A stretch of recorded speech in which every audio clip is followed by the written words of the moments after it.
Thank you very much for having me. My name is Javier Torres, and I'm a premier dancer with Northern Ballet. When first Vikki invited me to talk, I was very excited. Actually, I was very happy, but at the same time, I was a little bit nervous because I am not a professional speaker, so I don't have the skills of all these people. So I communicate with my body and my feelings in a way, but in a different way, not with my words. So I started my research about all the speakers and about what all they've done in the past and things. And I was like, oh my God, what the heck I'm going to talk about? Like what I'm doing here. So I thought, well, what I'm doing next to all these people, they're all like professional speakers, doctors, professors with PhDs and many other academic, rankings that I don't have. I'm just a professional ballet dancer. So that imposter syndrome, that's how you call it, kind of feeling started to kind of kick in a little bit. I couldn't feel myself properly within the environment in a way. So I started asking myself, what can you bring to the table? What, with your experience, what can you share that can make an effect on someone, no? So I kept my research, and I actually found Veronica's Sosa talk, one of your latest episodes, and she was talking about it. Really got me because she was talking about her experience when she left Venezuela. She's from Venezuela, and when she moved to Belgium, and she was talking about how lost and how broken she felt with that transition process, and the way she had to go through all the constraints of that change, and how hard it was for her to find herself in a way, in a different environment, in a different culture. So that took me to think of my own changes experiences. And as Veronica, I am also, I'm from Cuba. So I moved from Cuba to Leeds. You can imagine the change from Havana to Leeds, from Cuba to Yorkshire is quite a lot of change. So I'm a Cuban expat in the UK, basically. And I had to overcome the challenges of that through change. But more importantly, I did overcome the challenges of that through remaining resilient through change. So I thought, well, these talks are all about hope, inspiration, change in a way. So hope, inspiration, transformation equals change for me. And change equals resilience as well. And these are two words that I really like, change and resilience. I think they complement each other in a way, especially in these moments where we all live in. Especially resilience is a very important ability to have on yourself right now. So like Veronica, as I said, I'm an expat, and I wanted to talk about my experience on that. So I wanted to talk about my transition, my transition cycle coming from Cuba as an expat. So I was reading this article that it was talking about 5 different states of what they call the transition cycle.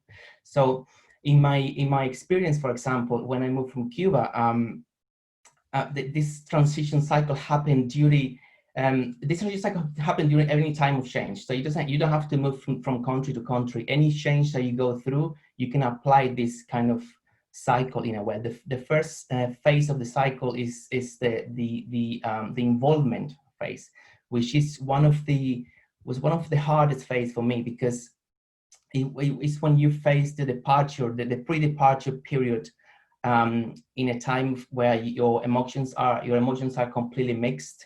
You don't really know what to do, what you need. You know you need the change, but you don't know what's that change, and you don't know when that change is going to come. So you become aware of the need to leave. For me, was becoming aware of the need to leave a country that didn't have any future, didn't have anything that I could feel that I could finish my career there, for example. So it's kind of, it came from the need of being settled to the need of feeling settled somewhere that you will feel yourself. So that goes to the living kind of state when you embrace the opportunity for change. I was lucky enough that I found a job here in the UK and I could leave my country, and that gave me a lot of of positive things to look to. And regardless of the reason of why you change or why you're leaving, And there's a moment you don't, you begin to pull away physically and emotionally of everything you left behind. And this is one of the things I connected with Veronica, because she was talking about how hard it was for herself to to adapt to that change, and to adapt to the new intended home she wanted to have for herself, which is the transition stage. So the transition stage is when you kind of made a step, you made a change, you enter into the new country or into a new region, whatever change you're going through. So Veronica was talking about culture shock, and that also resonated on me quite a lot, because here's when you start dealing with that strange feeling of having to understand someone else's culture, having to understand someone else's language, someone else's sense of humor, someone else's character, moods, etc. So it was really hard for me to get to the British kind of mood in a way. So all that plus the anxiety that resulted from losing the social aspect that I was used to when I was living in Cuba. So for me, the transition process was like quite gradual process. And it was also, as Veronica described it, it was a very emotional process. You struggle with how the new culture operates, and while you're trying to kind of figure everything out and you figure your life out, you go into the entry phase, which is the hardest part of the expat judgment cycle, if you want to call it that way. For me, the hardest part was the time where I was homesick. I was desperate. I was really depressed. I miss my family. I miss my friends. I miss my pillows, my flat, my house. I miss everything.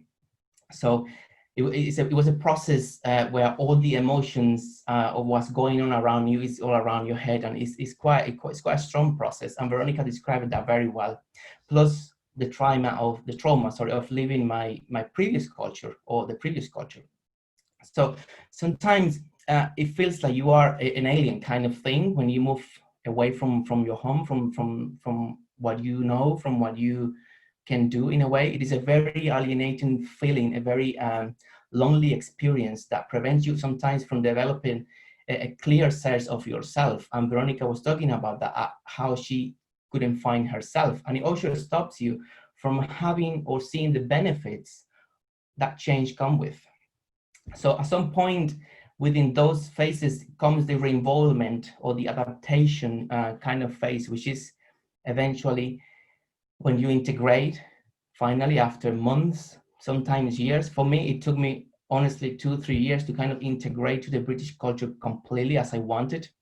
So you start to see yourself how you want to see yourself. You start to see who you really are again, and see the differences between who we see ourselves to be and who we thought we were before, and who others see us, and who we like to become.